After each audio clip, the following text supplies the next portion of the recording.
जी, अस्सलाम वालेकुम रहमतुल्लाह। उम्मीद है आप सब खैरियत से होंगे। रात गए एक अहम डेवलपमेंट सामने आई है मशरिक़ वुस्ता के हवाले से, जो इस वक्त एक जंगी कैफियत थी जिसमें अमेरिका, ईरान और इसराइल के मबैन जो जंग थी वो बड़ी शिद्दत इख्तियार कर चुकी थी। उसके हवाले से एक डेवलपमेंट सामने आई है जिसमें दोनों फ़रीक़ैन की जानिब से 2 हफ़्तों का एक अमन मुआहिदा किया गया है और जो एक जंग बंदी के जो नकात हैं उनको तय किया गया है। जो ईरान और अमेरिका के जो ताल्लुकात हैं उनमें जो उतार चढ़ाव है वो माज़ी में भी हमारे सामने देखने में आता रहा है, लेकिन इस वक्त जो ये जंग चल रही थी उसके हवाले से 2 ऐसे अहम मौज़ू थे जिनके ऊपर बात की गई है, जिसकी सिफ़ारिश की गई है। एक ये कि जो ईरान का जौहरी प्रोग्राम था, जैसे वो एटमी क़ुव्वत बनना चाहता था, उसके हवाले से उसको एक आलमी सतह के ऊपर उसकी इंस्पेक्शन की सिफ़ारिश की गई है। और दूसरा, ईरान के ऊपर जो एक पाबंदियाँ लगाई गई थीं, उसके असासों को मुंजमद किया गया था आलमी सतह के ऊपर।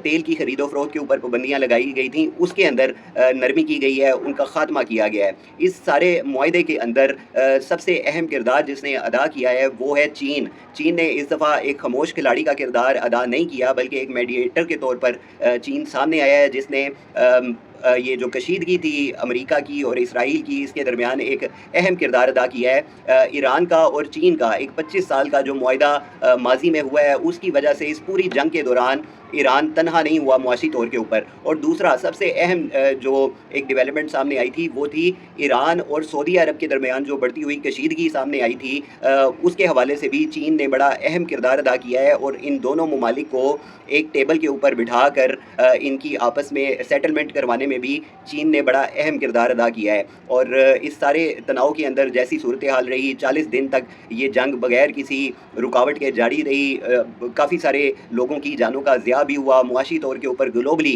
पूरी दुनिया के अंदर जो एक चेंजेस थे और जो एक महंगाई की लहर थी वो हमारे सामने देखने में आई। अभी वक्ती तौर पर कुछ नकात को सामने रखते हुए जंग बंदी का ऐलान किया गया है और 2 हफ़्ते के लिए इस मुआहिदे को तय कर लिया गया है दोनों फ़रीक़ैन की जानिब से।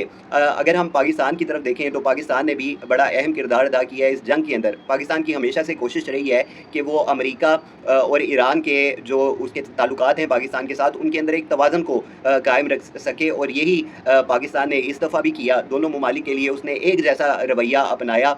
अगर ये जंग बंदी जो है मुकम्मल तौर पर आगे बढ़ती है तो पाकिस्तान के लिए ये बड़ी सूदमंद साबित होगी, क्योंकि जो एक ग्लोबली पाबंदियाँ पाकिस्तान के ऊपर लगाई गई हैं गैस की खरीदो फ़रोख्त के हवाले से और तेल की खरीदो फ़रोख्त के हवाले से, फिर उनमें नरमी आएगी और पाकिस्तान ईरान से सस्ती गैस खरीद सकेगा। इसके अलावा जो आप कह लें कि जो सी पैक है वो ग्लोबली एक पूरी दुनिया के अंदर वो भी बेहतर तौर के ऊपर आगे उसमें काम किया जा सकेगा। और जो पाकिस्तान के अंदर इस वक्त महंगाई की जो सूरत हाल है, जिस तरह की खौफनाक लहर आई है ख़ास तौर पर हालिया जंगी माहौल के बाद, तो उसमें भी जो वाज़िया कमी है वो इंशाल्लाह हमारे देखने में सामने आएगी।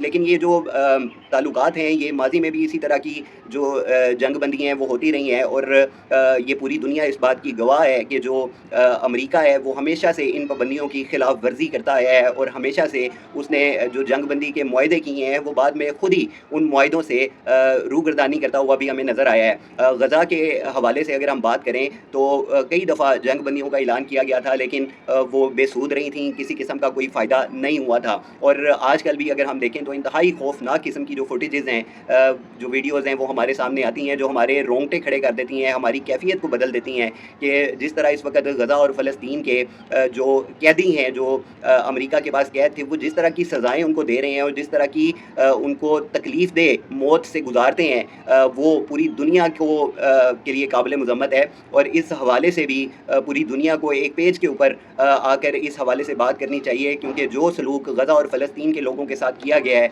यकीनन वो काबिल कबूल नहीं है। और कुरान की वाज़ेह आयत हमारे सामने है कि यहूद व नसारा कभी भी हमारे दोस्त नहीं हो सकते। तो उम्मत मुस्लिमा का इत्तेहाद वक़्त की अहम ज़रूरत है। इनको बुनियानुल मरसूस बनने की ज़रूरत है ताकि ये जितने भी इस्लाम दुश्मन अनासर हैं इनको नकेल डाली जा सके। तो बहरहाल अभी जो ये जंग बंदी सामने आई है, उम्मीद करते हैं हम कि ये देर पा रहे और इसके जो असरात हैं वो ग्लोबली पूरी दुनिया के लिए बेहतर साबित हो सकें। अल्लाह रब्बुल इज़्ज़त हम सब के लिए जो है वो आसानी वाला मामला फ़रमाए और ये जो जंगी सूरत हाल है, जंग किसी भी मसले का हल नहीं होता और इस बात की दाद देनी बनती है कि इस बार महाज़ राई की बजाय दोनों ममालिक की जानिब से सफ़ारती हल को ज़्यादा बेहतर तरीके से उन्होंने अडॉप्ट किया है और वो सफ़ारती हल की तरफ आगे बढ़ रहे हैं। उम्मीद करते हैं कि ये जो जंग बंदी है ये मुकम्मल तौर पर आगे बढ़े और دنیا کے اندر امن کو قائم کیا جا سکے۔ لیکن جو امریکہ ہے اس کا اگر ہم ماضی دیکھیں، اس کا اگر ہم کردار دیکھیں